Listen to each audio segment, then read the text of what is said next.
देखिए बच्चों, twelfth standard का chapter moving charge and magnetism में पार्ट है, टॉपिक है एम्पियर सर्किटल लॉ। बहुत ही इम्पॉर्टेंट टॉपिक है ये। तो इसका मीन्स क्या है? एम्पियर सर्किटल लॉ क्या होता है? The line integral of magnetic field is equal to mu naught times of total current. ये जो लाइन लिखी हुई है, इसको अगर हम यहाँ फॉर्मूले पे देखते हैं तो क्या है? ये लाइन इंटीग्रल, लाइन का लेंथ के लिए है डीएल, छोटी छोटी लेंथ को ऐड करने के लिए इंटीग्रल लगाए। तो line integral of magnetic field, line integral of magnetic field is equals to mu naught times of total current.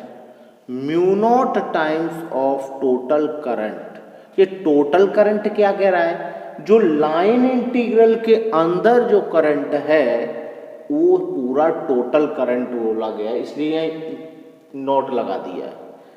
ये टोटल करंट के लिए थोड़ा सा इंडिकेट है। तो ये एम्पियर सर्किटल लॉ है। अब इसको हम एप्लीकेशन में कैसे यूज करते हैं वहां इसको एक्सप्लेन अच्छे से करते हैं और समझ में आएगा। तो नेक्स्ट टॉपिक इसका एप्लीकेशन। देखिए बच्चों, प्रूफ इसका एम्पियर सर्किटल लॉ था, उसका प्रूफ। एम्पियर सर्किटल लॉ क्या था? अभी आपने डेफिनेशन पढ़ा है, line integral of magnetic field. Line integral of magnetic field is equal to mu naught total current. तो ये हमें प्रूफ करना है। तो प्रूफ करने के लिए हमने क्या किया? एक ही लाइन लिया, वो सॉरी कंडक्टर लिया, करंट कैरिंग कंडक्टर है, उसमें करंट आई फ्लो हो रहा है। अब हमें इसके पास यहाँ एक r डिस्टेंस पर कोई पॉइंट P है, तो उस पॉइंट P पर मैग्नेटिक फील्ड क्या होता है? तो स्ट्रेट करंट कैरिंग कंडक्टर के पास मैग्नेट फील्ड होता है। Magnet field near a straight current carrying conductor B equal to mu naught I over 2 pi r test. अब हमें क्या करना है? हमें प्रूफ करना है ये। तो हमें क्या करना पड़ेगा? यहां से एक लाइन इंटीग्रल क्लोज कर लेंगे। इस वायर को हमने क्या कर लिया? क्लोज। कितना करंट पास हो रहा है उसमें से, तो हमने उसको क्लोज कर लिया along to the magnetic field. Magnet field की डायरेक्शन में उसको हमने क्लोज कर लिया। अब हमने मैग्नेट फील्ड की डायरेक्शन में उसको क्लोज कर लिया, तो फिर क्या देखिए क्या हो जाएगा? यहां पर ये लेंथ हो जाएगी dl। अब ये dl लेंथ इसका इंटीग्रल कर रहे हैं, तो यहां हो जाएगा आपका magnetic field integration of magnet field dot dl equal to b dl। देखिए b dl cos थीटा होता है, और यहाँ magnet field along to the thumb rule अंदर की तरफ होगा, और dl वेक्टर भी उधर ही होगा। तो यहाँ बोथ आर पैरेलल, दोनों पैरेलल हैं। उस केस में थीटा क्या होगा? थीटा 0 होगा। तो यहाँ थीटा की वैल्यू 0 रख देंगे, तो इसकी वैल्यू क्या हो जाएगी? इसकी वैल्यू 1 हो जाएगी, और ये b इंटीग्रेशन ऑफ dl, इसकी वैल्यू तो 1 हो गई। इंटीग्रेशन किसका हो रहा है? dl का, line integral of magnet field. अब यहाँ से देखिए b vector dot dl vector equal to ये हो गया, और b वेक्टर, b की वैल्यू हमें पता है क्या है? Mu naught I over 2 pi r, और dl integration of dl, dl कितना होगा? 2 पाई r। 2 पाई आर का यूज करके क्या करना है, 2 पाई आर। तो यहाँ से 2 पाई आर से 2 पाई आर कैंसिल हो जाएगा, तो ये हमारा क्या रहेगा, B vector dot D L vector equal to mu naught I total current. तो ये हमारा क्या हो गया, प्रूफ हो गया, हैंस प्रूफ। तो ये हमें अब इसी से देखिए यहाँ से एक एप्लीकेशन और बनता है। एप्लीकेशन क्या बनता है कि किसी स्ट्रेट करंट कैरिंग कंडक्टर के पास मैग्नेट फील्ड कैसे फाइंड करते हैं। तो जो प्रूफ किया है इसी की प्रोसेस को रिवर्स में रिपीट कर दें, रिवर्स वाइज रिपीट कर देंगे तो ये इसका एप्लीकेशन 1 हो जाता है कि magnet field near a straight current carrying conductor. देखिए हमको मैग्नेटिक फील्ड निकालना है, एक्सप्रेस एप्लीकेशन क्या है, application of Ampere circuital law. जो एम्पियर सर्किटल लॉ है उसको हम यहाँ समझने का प्रयास करेंगे। तो application of Ampere circuital law में फर्स्ट एप्लीकेशन है express magnetic field near a straight conductor current carrying conductor, straight current carrying conductor, current carrying conductor. कैसा कंडक्टर है, करंट कैरिंग, उसमें करंट फ्लो हो रहा है। ऐसे करंट कंडक्टर के पास मैग्नेटिक फील्ड कैसे फाइंड कर सकते हैं। तो मान लीजिए कंडक्टर है, इसमें करंट आई फ्लो हो रहा है ए टू बी डायरेक्शन। इसके नियर यहाँ पास में एक पॉइंट है, ये पी पॉइंट है। इस पी पॉइंट पर हमको मैग्नेटिक फील्ड फाइंड करना है। तो देखिए यहाँ से हम यहाँ से एक क्लोज लूप बना ले रहे हैं जो इसको क्लोज कर रहा है, वायर को क्या कर रहा है, क्लोज कर रहा है। तो ये हमने क्लोज सर्कल ले लिया। अब इस सर्कल में जिसका डिस्टेंस है कि आर,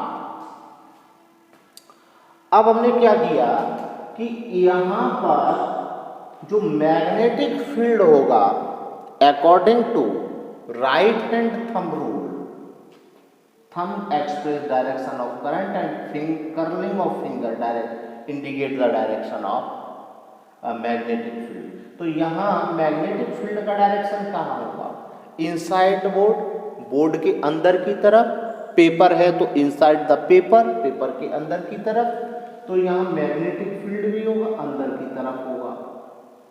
दूसरा हमने यहाँ ये स्मॉल ये थोड़ा सा एलिमेंट ले लिया है डी एल।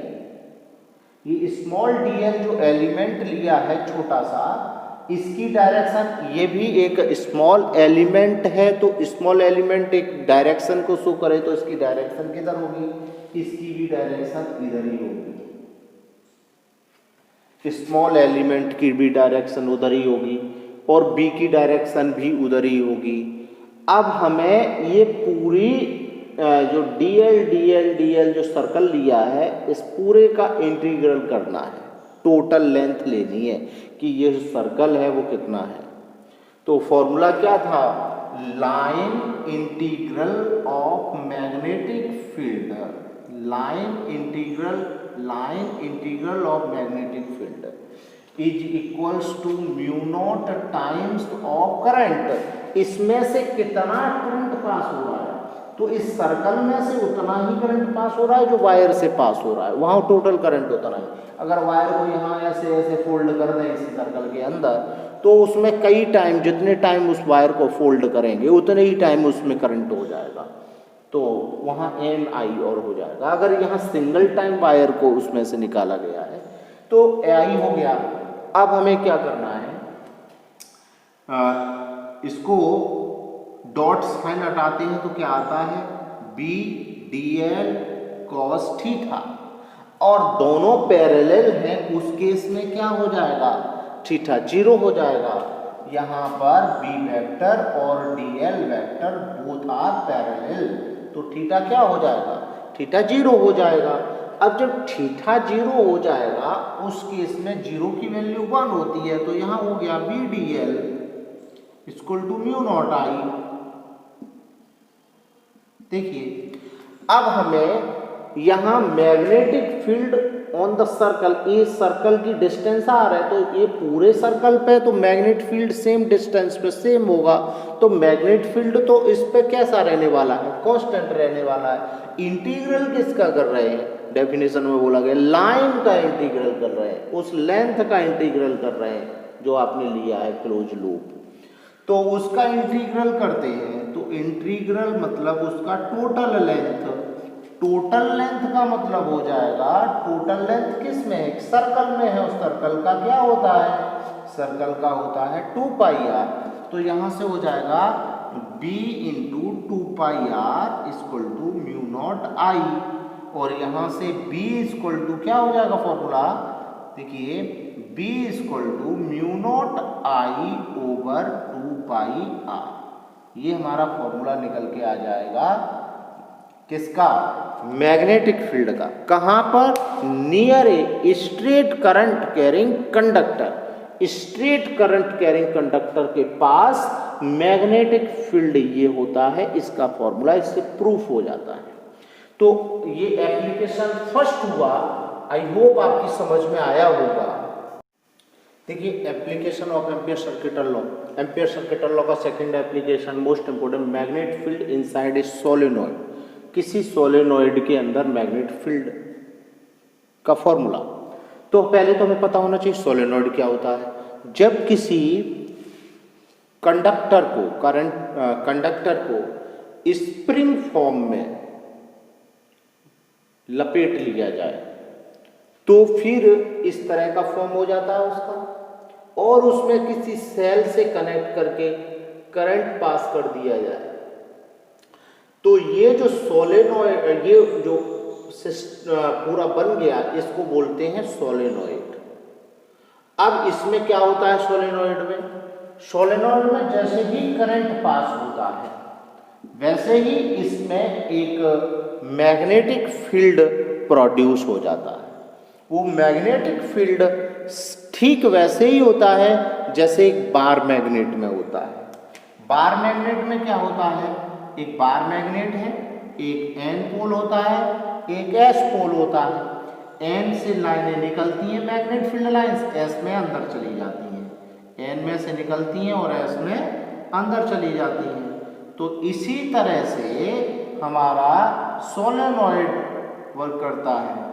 तो मैग्नेट फील्ड लाइंस आप समझते हैं, मैग्नेट के अंदर की साइड में क्या कंडीशन होती है, S2N, बाहर की साइड में क्या कंडीशन होती है मैग्नेट फील्ड लाइंस की, N2S, ये बार मैग्नेट है। अब यहाँ हम देख रहे हैं, तो एक क्लॉक रूल बताया था, अगर हम इसको इस साइड से देखते हैं तो करंट कैसे चल रहा है, ऐसे क्लॉकवाइज, और क्लॉकवाइज में क्लॉकवाइज जब करंट चलता है तो वहां कौन सा फेस बताया था, कौन सा बनेगा फेस, एस फेस बनेगा, यानी इधर एस पोल बन जाएगा।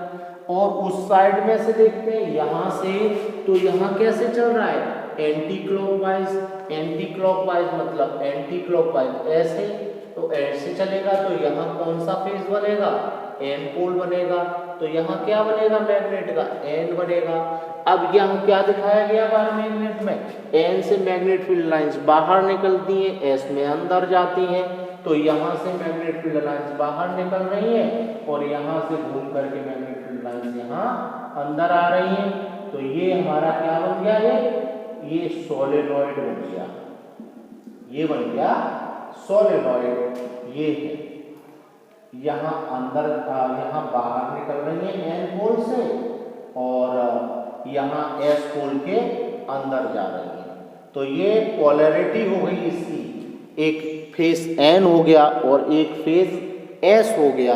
तो ये पोलैरिटी होती है इसकी, जैसे बार मैग्नेट की पोल होते हैं, दो पोलैरिटी होती है, ऐसे ही इसके दो पोल होते हैं, इसकी भी पोलैरिटी होती है, एक एस और एक एन। अच्छा, इसको स्ट्रॉन्ग भी किया जा सकता है, इसको हम स्ट्रॉन्ग नहीं कर सकते, इसका जितना है उतना ही रहेगा, लेकिन हम इसको स्ट्रॉन्ग मैग्नेट फील्ड में चेंज कर सकते हैं। कैसे, नंबर ऑफ टर्न्स इंक्रीज कर दो, इनके ऊपर जो वायर्स लपेटे गए ना, बाउंड किए गए, इनके नंबर ऑफ टर्न्स इंक्रीज कर दीजिए तो क्या बढ़ जाएगा, मैग्नेट फील्ड बढ़ जाएगा। तो देखिए इसमें और दूसरा प्रोसेस क्या है, इसके अंदर जो पाइप जैसी खाली जगह है ना अंदर, तो उसके अंदर आप कोई आयरन जैसे सॉफ्ट आयरन वगैरह कुछ ऐसा मटेरियल रख दें, तो उससे क्या होगा, उससे भी इसका मैग्नेट फील्ड इंक्रीज हो जाएगा, उससे भी हो जाएगा मैग्नेट फील्ड इंक्रीज, और नंबर ऑफ टन्स बढ़ाने से भी इंक्रीज हो जाएगा, करंट की कैपेसिटी बढ़ाने से भी हो जाएगा, लेकिन हीट हो जाएगा उससे।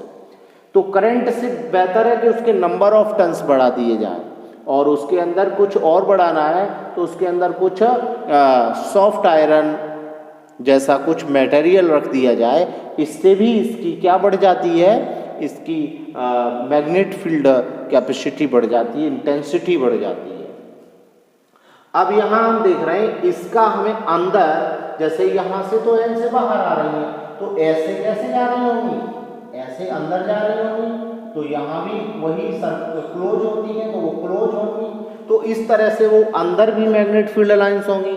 अब बाहर कर्व फॉर्म में है, बाहर तो मैग्नेट फील्ड लाइंस कैसे फॉर्म में, कर्व फॉर्म में है, लेकिन अंदर कैसी होंगी, अंदर सभी मैग्नेट फील्ड लाइंस पैरेलल होंगी। कैसे होंगी, क्योंकि स्ट्रेट होता है सोलेनॉइड, कैसा होता है, स्ट्रेट होता है, तो ये अंदर भी मैग्नेट फील्ड लाइंस होंगी। वो कैसे पाथ को फॉलो कर रही हैं, वो सभी magnet field lines parallel path को फॉलो कर रही हैं। दूसरा, जितनी मैग्नेट फील्ड लाइंस एस पे होंगी उतनी मैग्नेट फील्ड लाइंस एन पे होंगी, उतनी मैग्नेट फील्ड लाइंस बीच में होंगी। कहीं पर भी ऐसा नहीं है कि यहाँ से मैग्नेट फील्ड लाइंस 100 अंदर जा रही हैं और यहाँ बीच में रह के 50 रह जाएं, यहाँ फिर 75 हो जाएं और यहाँ 100 हो जाएं या कम हो जाएं, ऐसा नहीं है। जितना यहाँ एंटर कर रही हैं उतना ही यहाँ एग्जिस्ट कर रही हैं, क्योंकि क्लोज सर्कल में, एक क्लोज सर्कल तो तभी बनता है जब पूरा एक कंप्लीट रोटेशन हो, तो जितना भी यहाँ मैग्नेट फील्ड लाइंस हैं वो सभी यहाँ पर होंगी। तो यहाँ इसके अंदर अगर हम मैग्नेट फील्ड निकालना चाहें तो चाहे यहाँ निकालिए, चाहे यहाँ निकालिए, चाहे यहाँ निकालिए, सब जगह कैसा होगा, कांस्टेंट होगा।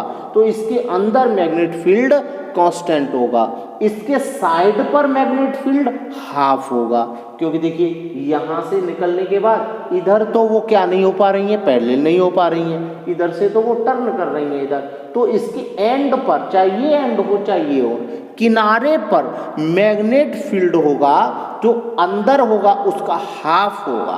तो किनारे पर यानी एंड्स पॉइंट पर मैग्नेट फील्ड होगा सोलेनॉइड में, वो हाफ होगा, और इनसाइड अंदर की साइड का हाफ होगा, और अंदर सब जगह मैग्नेट फील्ड सेम होगा। तो हम इसके एप्लीकेशन से इसके अंदर मैग्नेट फील्ड पता करते हैं। देखिए, तो अब हमने इसके अंदर मैग्नेट फील्ड के लिए क्या किया, जो अभी हमने आपको दिखाया था वो मैग्नेट फील्ड सोलेनॉइड कैसे था, उसके ऊपर एक टर्न किए गए थे, वायर क्या किया गया था, टर्न किया गया था। अब टर्न किया जाएगा तो आप अगर इधर सामने खड़े हो ऐसे, तो आपको क्या दिखाई देगा कि एक साइड से तो वायर कहाँ आ रहा है, ऊपर आ रहा है, और एक साइड वायर कहाँ जा रहा है, नीचे जा रहा है, फिर ऊपर आ रहा है, फिर नीचे जा रहा है, फिर ऊपर आ रहा है, फिर नीचे, ऐसे ही तो टर्न है। तो आपको फ्रंट दिखाई देता है, पीछे का साइड नहीं दिखाई देता। हमने उसको इसी तरह रखा है, आपको ये फ्रंट दिख रहा है, उसको होता नहीं है, कोई मशीनरी है और अगर वो कवर है प्लास्टिक के बॉक्स के अंदर, तो हमें उसके अंदर का समझ नहीं आता कि इसके अंदर फंक्शन कैसे काम कर रहे हैं। अगर वही एक ग्लास के अंदर लगा दिया जाए, ट्रांसपेरेंट मटेरियल के अंदर लगा दिया है, तो उसके फंक्शन दिखाई देते हैं। तो हमारे दिमाग की क्या होती है, हमारी हर चीज़ जानने की कोशिश करते हैं, हर चीज़ कि इसके अंदर भी क्या होगा, ये कैसे काम कर रही है। तो हम उसको ट्रांसपेरेंट वाले पे ज़्यादा ध्यान रखते हैं, क्योंकि अगर एक ट्रांसपेरेंट में मशीनरी लगी है और एक हार्ड कवर के अंदर लगी है प्लास्टिक वगैरह, तो हम उसको, उसे मशीनरी है तो हम उसको देखेंगे जो ट्रांसपेरेंट उसमें दिख रहा है, क्योंकि हमारा माइंड जानने के लिए 24 घंटे तत्पर रहता है, हर चीज़ को कवर को ओपन करके जानना चाहता है। तो जानने के लिए वो क्या करता है, वो दोनों मशीनरी रखी हुई है, तो उसमें वो प्रीफर करेगा देखना कि वो इसको देखे, ट्रांसपेरेंट वाले को, उसके अंदर के फंक्शन देखेगा और फंक्शन से उसको इजीली कुछ समझ में आएगा कि हाँ ये ऐसे हो सकता है, ऐसे हो रहा होगा। और उसके अंदर क्या है, तो अगर उसके बारे में कोई, अगर यहाँ एक कवर बॉक्स रख लिया जाए और कोई टीचर या कोई भी आपको समझाने के लिए ये कहे कि ये बॉक्स है, इसके अंदर ये है, ये वायर यहाँ कनेक्ट होता है, ये वायर ऐसे कनेक्ट होता है, तो होगा अंदर ऐसे कनेक्शन होगा, तो थोड़ा इंटरेस्ट हो सकता है कम हो। लेकिन अगर वही ट्रांसपेरेंट वर्क के अंदर रख लिया जाए और बताया जाए ये जो आपको दिख रही है ना, ये वाली कॉइल, ये इसका मतलब है ये तो सोलेनॉइड है, और ये दिख रहा है ना आपको 3 पैर वाले 3 लगे हुए ना, ये इसको ट्रांजिस्टर बोलते हैं। तो आपको कुछ अच्छा इंटरेस्ट आएगा, आप समझने की कोशिश भी करेंगे ज़्यादा से ज़्यादा, और फिर और ज़्यादा से ज़्यादा नॉलेज भी आपको आएगी। तो हमने ठीक वैसे ही इसको हमने एक ट्रांसपेरेंट शेप में बना लिया है कि आपको दिख क्या रहा है, आपको दिख रहा है कि ये वाला वायर ऊपर से ऐसे बाहर की हमारी तरफ आ रहा है और ये वाला वायर क्रॉस वाला अंदर जा रहा है। तो हमने बीच वाले वायर को हटा रखा है यहाँ से, आप समझ रहे हैं, यहाँ से वायर आया है, यहाँ वायर वही है जो पहले हम दिखा चुके हैं, वायर ऐसे ही आया है, लेकिन यहाँ जो वायर जो दिखने से रोक रहा था, उस पाइप के अंदर क्या है मटेरियल, वो दिखने से रोक रहा था, हमने उसको यहाँ से हटा दिया, ट्रांसपेरेंट कर दिया। आप अंदर का देखिए, अंदर का बिल्कुल क्लियर देखिए। तो हमने क्या, वायर को ऊपर का सेक्शन दिखा रहे हैं, वायर का नीचे वाला सेक्शन। अब वायर जैसे लपेटा गया है वैसे ही उसमें करंट भी आएगा, इधर से करंट ऊपर आएगा, इधर से करंट नीचे जाएगा, यानी यहाँ यहाँ पर करंट ऊपर आ रहा है और यहाँ करंट क्रॉस में नीचे जा रहा है। तो अब हम यहाँ देख रहे हैं, अब हमें क्या देखना है कि हमें इसके अंदर मैग्नेट फील्ड पता करना है कि यहाँ ये मैग्नेट फील्ड लाइंस पैरेलल थी, क्या थी, वो जो दिखाई नहीं दे रहा, उसको हमें क्लियर करके बिल्कुल देखना है। तो हम इसके लिए क्या कर लेते हैं, जैसे एप्लीकेशन फर्स्ट में क्या किया था, वायर था, वायर के पास में मैग्नेट फील्ड निकालना, तो हमने क्लोज कर लिया था वायर को। क्लोज क्यों किया था, करंट को क्लोज करने के लिए। ऐसे ही हमें यहाँ भी कुछ करना पड़ेगा क्लोज। तो हम क्या करें, एक हमने ये क्लोज सेक्शन ले लिया, ये हमने एक रेक्टेंगुलर क्लोज लूप लिया, एक गॉसियन लूप है एक टाइप का, गॉस इमेज किया, ए बी सी और डी, क्लियर। ये ए बी सी डी हमने एक गॉसियन लूप लिया है। अब हमें क्या करना है, ए से बी का जो लेंथ है वो एल, सॉरी एल, क्या लेंथ है, एल, और ये इस तरह से है, ये भी एल होगा, ये भी एल होगा स्क्वायर शेप में, तो या बी होगा या डी हो, कुछ भी कर सकते हैं आप, एल लेना चाहें एल ले लें, या और कुछ लेना चाहें और कुछ ले लें। तो अगर रेक्टेंगुलर शेप बना लेंगे तो ये एल होगा, ये आप और इसको बी ले चुके हैं तो आप इसको एस कर लीजिए, और अगर इसको स्क्वायर शेप में ले रहे हैं तो इसको भी एल रहने दीजिए, इसको भी एल रहने दीजिए, ठीक है।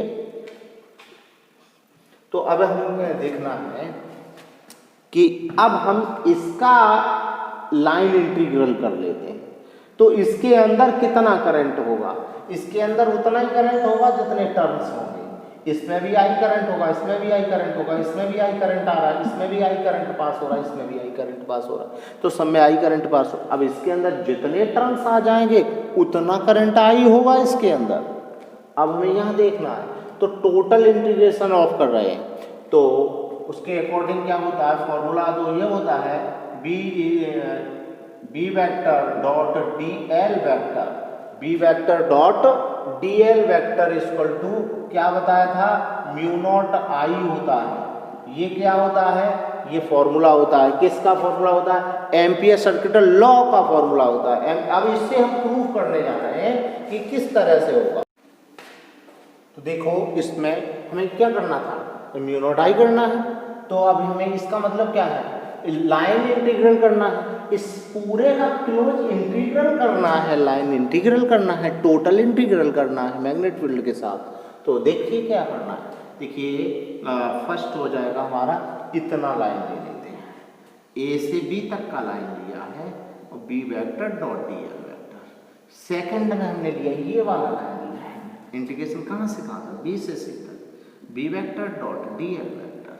तीसरे में कहाँ से लिया, सी से डी तक का ले लिया, C to D B vector dot D L vector plus ये डी से ए तक लिया है, डी से ए तक B vector dot D L vector और डी से ए तक इक्वल टू म्यू नॉट और टोटल करंट ओके।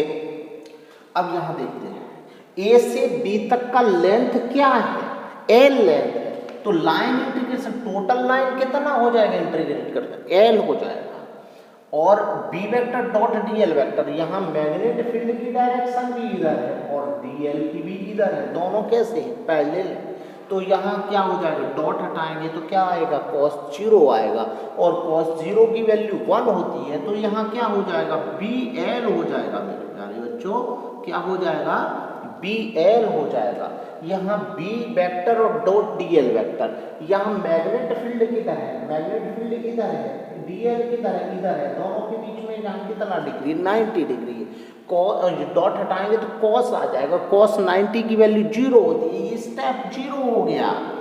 ये वाला बी डी एल ये मैग्नेट फील्ड के इनसाइड है या आउटसाइड है, तो यहाँ मैग्नेट फील्ड आउटसाइड है, ये एक लार्जर डिस्टेंस है पर दूर का डिस्टेंस लिया है, तो यहाँ मैग्नेट फील्ड यहाँ निकालना चाहते हैं, यहाँ नहीं निकाल रहे, तो ये बाहर है, तो बाहर का मैग्नेट फील्ड बी 0 है, तो हम उसके लिए क्या रख लेंगे, 0 रख लेंगे।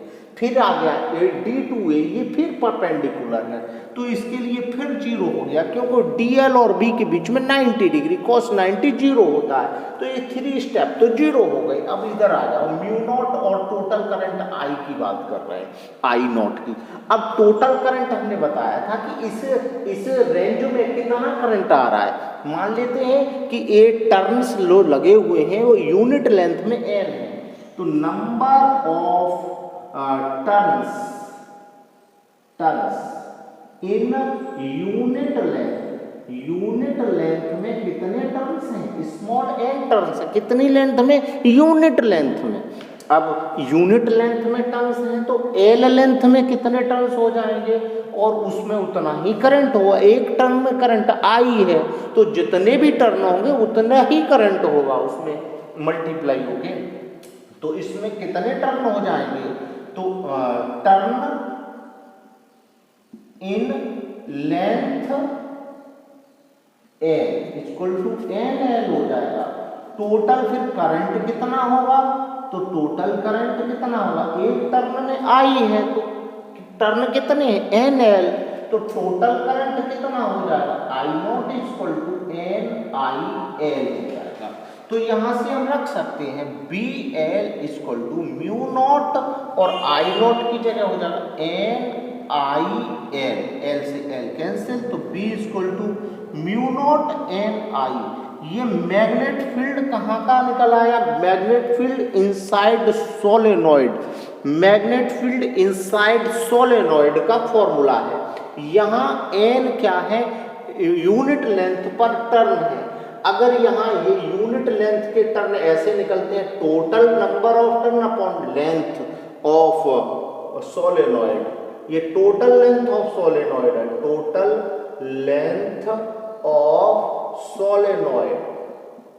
अगर आपको यहाँ पर n की जगह अगर टोटल नंबर दिया है, टोटल l दिया है, तो आप इसको सॉल्व करके n की वैल्यू लगा के यहाँ लगा सकते हैं। आपका मन नहीं करे ऐसे लगाने का तो ऐसे रख दीजिए, ऐसे तो भी निकल आएगा। ठीक है, अब हमने बताया था कि एंड्स पॉइंट पर, किनारे वाले पॉइंट पर यहाँ पर क्या होगा, यहाँ पर इसका हाफ होगा on the end, at end magnet field at end of solenoid, solenoid के किनारे पे क्या हो जाएगा, तो B equal to mu naught N I तो होता है अंदर और इसका हो जाएगा हाफ, तो mu naught N I by 2। ये मैग्नेट फील्ड इनसाइड सोलेनॉइड निकल आया। तो थैंक यू फॉर वॉचिंग, और आई होप आपकी समझ में अच्छे से आया होगा।